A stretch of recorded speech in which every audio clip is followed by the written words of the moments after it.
She's very. I'll call you first. What is that? It'd be bad.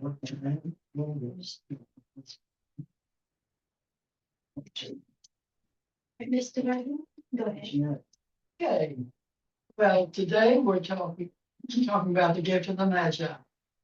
And by O. Henry, who was William Sidney Porter. He was born in 1862 in Greensboro. He had moved to Texas early on because he had a club of some sort that they thought that would be better. And he worked on a ranch, he worked in a drugstore, he worked at a cigar store, worked at a real estate firm, he was a dressman, he was a political appointee to the land office. And all of those things would appear in stories later on, if you're familiar with the stories. Then he became a banker, and he got caught embezzling. And he fled the country, went to Honduras for a year, and his friends urged him to come back and face, sorry. They urged him to come back and face the music, and he did. And he spent 3 years in the penitentiary in Ohio. And this is where he chose his pen name, O. Henry. And this is where he got serious about writing, especially writing short stories. And he was famous, of course, for the twists and the surprise endings, the ironic humor, and about ordinary people. He moved to New York City, and this is the site of our story here is in New York City. He died at 1910 at age 48. He died of cirrhosis of the liver because he was alcoholic, and also he was a diabetic. Some of the sanitized versions of his life says he died of diabetes. And his second wife brought him back to Riverside Cemetery in Greensboro. And there his grave often gets pilgrimages to it, and people leave 60 pennies on his grave every now and then. It's a picture. One of the things I looked at was 60 pennies on his grave. And you'll recognize that as a little fact story. So here comes our story, Gift of the Magi. $1.87. That was all. And 60 cents of it was pennies. Pennies saved one or two at a time by bulldozing the grocer and the vegetable man and the butcher until one's cheeks burned with the silent imputation of parsimony that such close dealing implied. 3 times Della counted it. $1.87. And the next day would be Christmas. There was clearly nothing to do but plop down on the shabby little couch and howl. Now, so Della did, which instigates the moral reflection that life is made up of sobs and sniffles and smiles, with sniffles predominating. Now, while the mistress of the home was gradually subsiding from the first stage to the second, let's take a look at the home. It was a furnished flat at $8 a week. It did not exactly beggar description, but it certainly had that word on the lookout for the mendicancy scribe. In the vestibule below was a letter box into which no letter would go, and an electric button from which no mortal finger could coax a ring. Also appertaining thereunto was a card bearing the name Mr. James Dillingham Young. Now the Dillingham had been flung to the breeze during a former period of prosperity when its possessor was making $30 a week. And now, when the income was shrunk to $20, they were thinking seriously of contracting it to a modesty and unassuming just a D. But whenever Mr. James Dillingham Young came home and reached his flat above, he was called Jim, and greatly hugged by Mrs. James Dillingham Young, already introduced to you as Della, which is all very good. Now Della finished her cry and attended to her cheeks with her powder rag. She stood by the window and looked out dully at a gray cat walking a gray fence in a gray backyard. Tomorrow would be Christmas Day, and she had $1.87 with which to buy Jim a present. She had been saving every penny she could for months with this result. $20 a week doesn't go far. Expenses have been greater than she had calculated. They always are. Only $1.87 to buy a present for her Jim. Many a happy hour she had spent planning for something nice for him, something fine, rare, and sterling. Something just a little bit near to be worthy of the honor of being owned by her Jim. Now there was a pier glass between the windows of the room.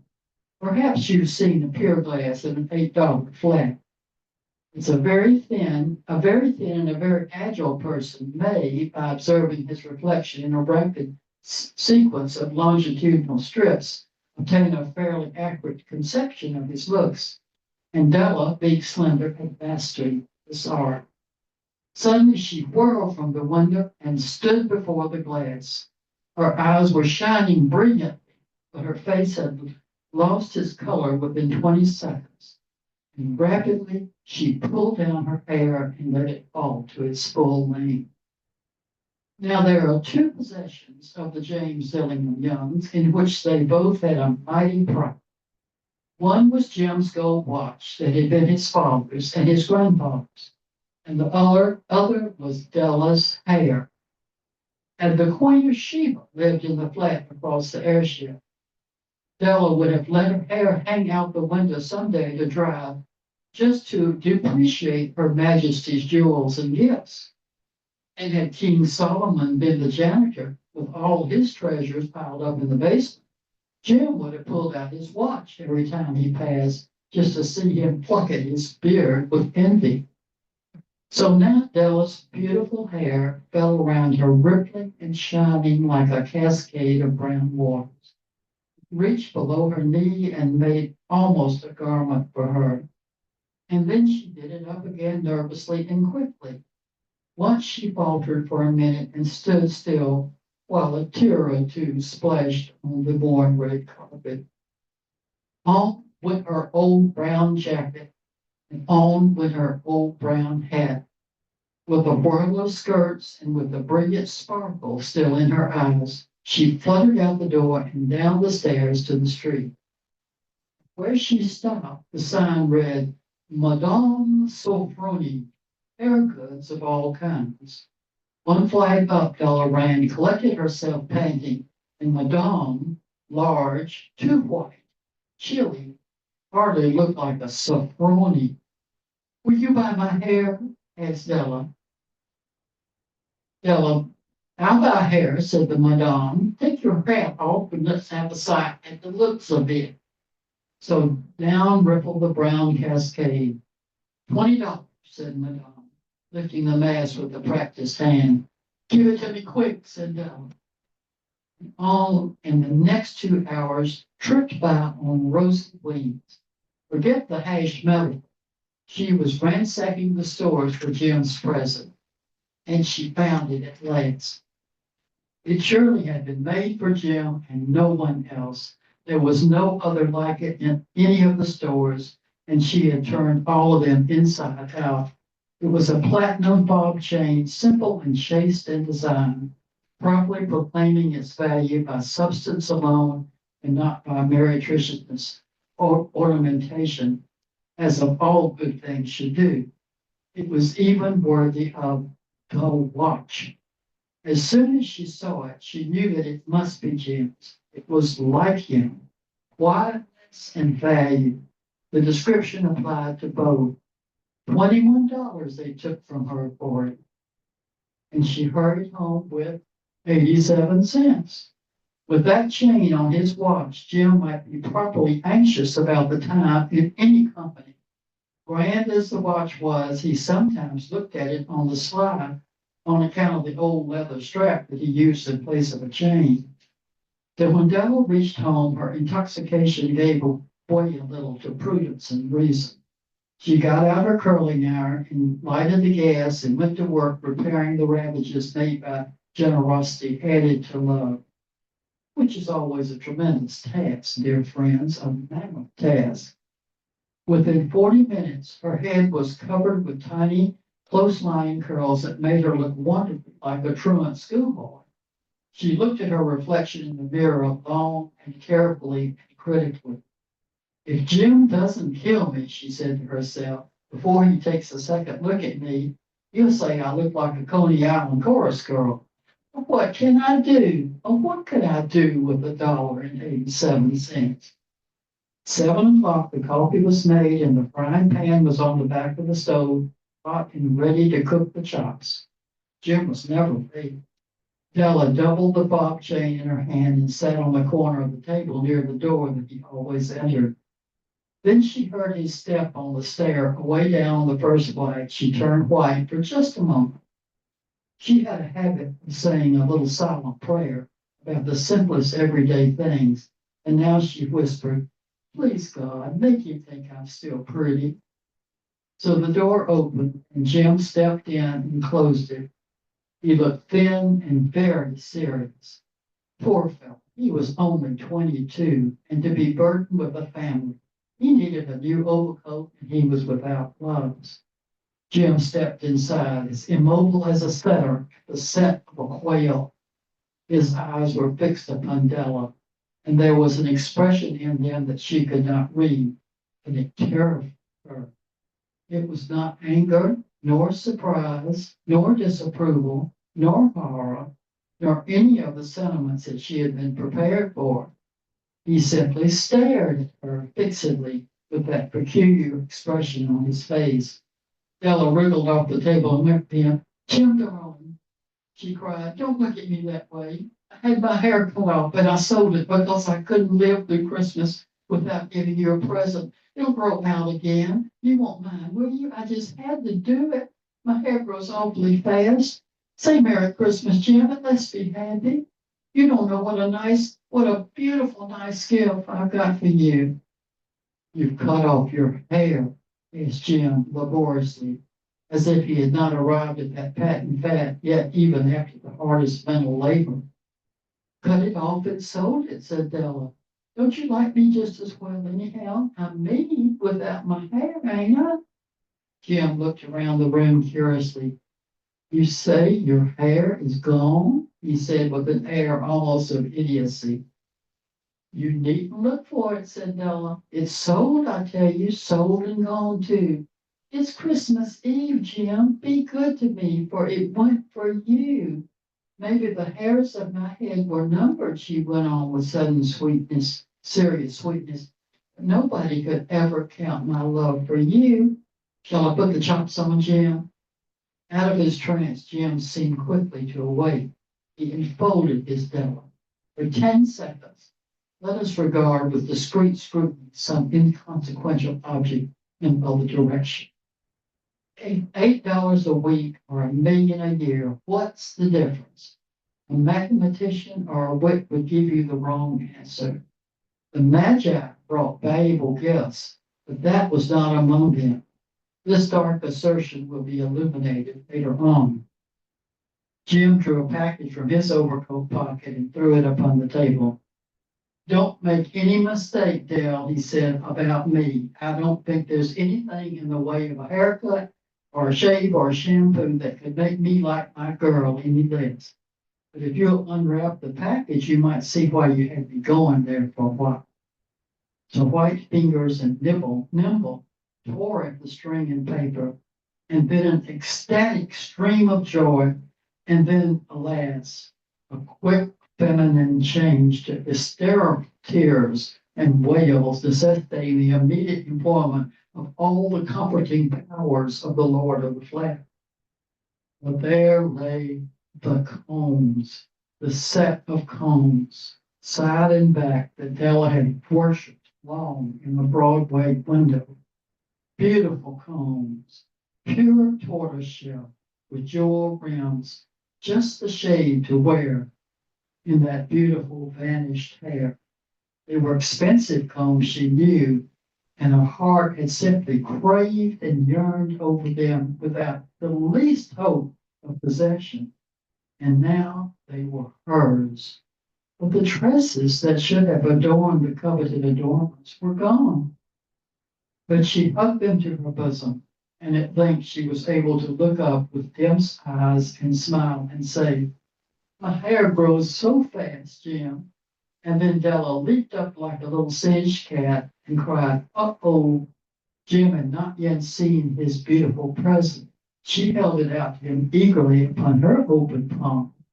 The dull, precious metal seemed to flash with the reflection of her bright and ardent spirit.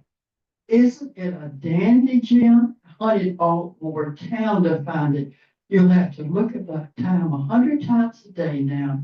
Give me your watch. I want to see how it looks on it." Instead of obeying, Jim tumbled down on the couch, put his hands under the back of his head, and he smiled. "Dell," he said, "let's put our Christmas presents away and keep them a while. They're too nice to use just at present. I sold the watch to get the money to buy your combs. And now suppose you put the chops on." Now, the Magi, as you know, were wise men, wonderfully wise men who brought gifts to the babe in the manger. They invented the art of giving Christmas presents. Being wise, their gifts were no doubt wise ones, possibly bearing the privilege of exchange in case of duplication. And here I have lamely related to you the uneventful chronicle of two foolish children in a flat who most unwisely sacrificed for each other the greatest treasures of their house. But in a last word to the wise of these days, let it be said that of all who give gifts, these two were the wisest.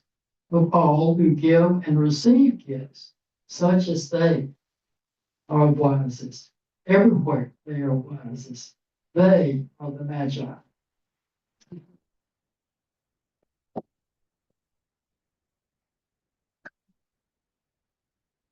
So last night at the Dickens program, Elliot Engel had said that the most beloved Christmas story in all of creation is the Dickens Christmas Carol. This one is the second most one. So that was very terrific. We were having it the very next day. But I think it was instructive to look at the original Christmas story and see why these are the most beloved stories and see what the connection is. And the original Christmas story has presents in it, presents, but maybe the better word or the additional word that we need to keep in mind for the original story is the other spelling of presence, presence. So listen as I tell you the original Christmas story. So in those days, a decree went out from the Emperor Augustus that all the world should be enrolled. And Joseph went up from Nazareth, from Nazareth in Galilee to the city of David in Judea, Bethlehem, because he was the house and lineage of David. And with him was his espoused wife, Mary, who was great with child. And it came time for her to be delivered while they were there. And she brought forth the baby, her newborn son, her firstborn son, and wrapped him in swaddling clothes and laid him in a manger because there was no room for them in the inn. And there were in the same country shepherds abiding in the fields, keeping watch over their flock at night. And lo, an angel of the Lord came upon them, and the glory of the Lord shone round about them, and they were terrified. And the angel said, "Fear not, for behold, I'll bring you glad tidings of great joy, which shall be to all people. For unto you is born this day in the city of David a Savior, who is Christ the Lord. And this shall be a sign unto you. You can find the babe wrapped in swaddling clothes and lying in a manger." And suddenly there was with the angel a multitude of the heavenly hosts praising God and saying, "Glory to God in the highest, and on earth peace to men of good will." And the shepherds said, well, let us go to Bethlehem and see this thing has come to pass. So they went with haste, and they found Mary and Joseph and the baby, and all that they heard after they told what they had seen and heard were amazed. And then the shepherds returned, glorifying and praising God with what had taken place. And the other Christmas story, of course, is from the second chapter of Matthew, which is the story of the wise men. And in the time of King Herod, after Jesus had been born in Bethlehem, wise men came from the east to Jerusalem. And wise is often translated either as kings or magi or sometimes astrologers, depending on what translation you're using. But they came and asked in Jerusalem, where is the king that is to be born, that is the king of the Jews? For we have seen his star in the east, and we have come to pay him homage. Well, King Herod heard this. He was terrified because he was frightened, and all Jerusalem with him. And he called together his wise men and his chief priests and his scribes and asked where such a thing would take place. And they said, well, it is written that it will take place in the city of David in Bethlehem, because it is a descendant of David. And so he told the wise men this. He said, when you find the child, come back and tell me, because I want to worship him too. Well, of course, that's not what he wanted to know, where the child was. And so the wise men left, and they went to they followed the star ahead of them and went to the place to find where the child was. And the star stopped, and that they were overwhelmed with joy, because entering the house, they saw the child with Mary, his mother, and they knelt down and paid him homage. And then opening their treasure chest, they offered him gifts of gold and frankincense and myrrh. And having been warned in a dream not to return to Herod, they left for their own country by another road. So as our story said, this is where the tradition of giving gifts at Christmas comes from those wise men. And perhaps the appropriateness of the gifts have to be questioned. I mean, Mary might have loved to have had some casseroles and some diapers, maybe. But that was beside the point. And Jim in our story really needed a new overcoat and some gloves, but that was beside the point. The gifts were given out of love and devotion. And part of the gift was that they had come a long way so they could worship and show that devotion with whatever gift they were going to give the baby. And so perhaps we need to, I was reminded of a story I heard a long time ago that stuck with me about a missionary in Africa who had been kind to a little boy. And the little boy had taken a long walk to the ocean beach and brought a shell, walked all the way back to the clinic where the missionary was to present the shell to the missionary. And she was very touched and said, thank you so much. But you mean you walked all that way and came all the way back just to bring me a shell, a pretty shell? And he says, well, the journey was part of the gift. And I think that's part of the story of the Christmas story too. So universal, the joy and wonder, universal message of the Christmas story, the joy and wonder the shepherds and the wise men felt in the presence of God's gift to the world, which is love personified.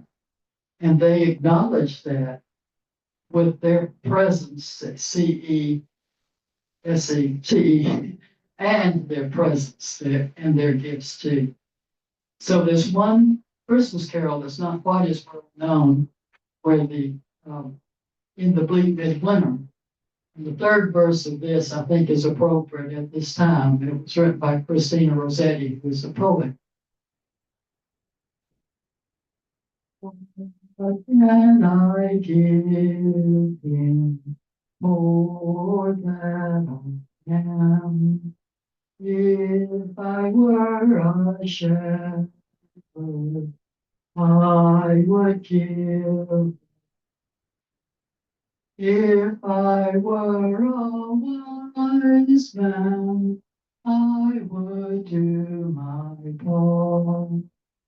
What can I give him? Give him my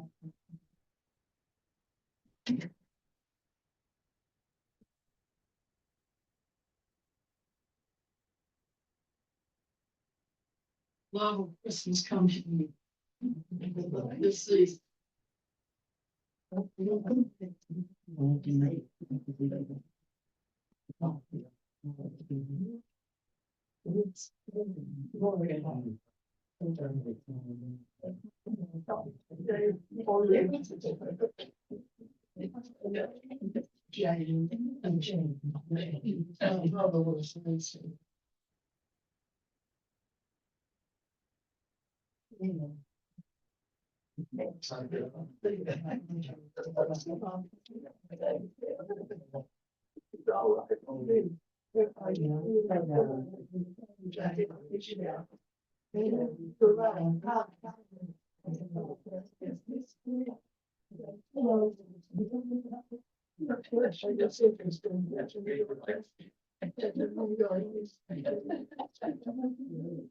You're right here.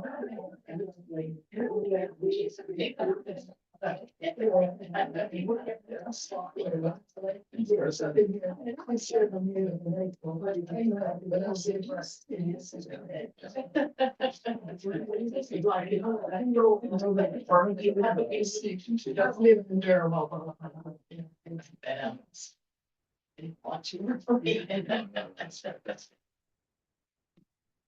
There. Nice. Well, that's fine. I was gonna- that's not like a day there, and that's six, that's a good day. I want to say, well, yeah, it's not really- yeah, that's because that's me. That's. That was nice. I didn't want to say what it is. What's your dad? Yes, it's Carol. This everything.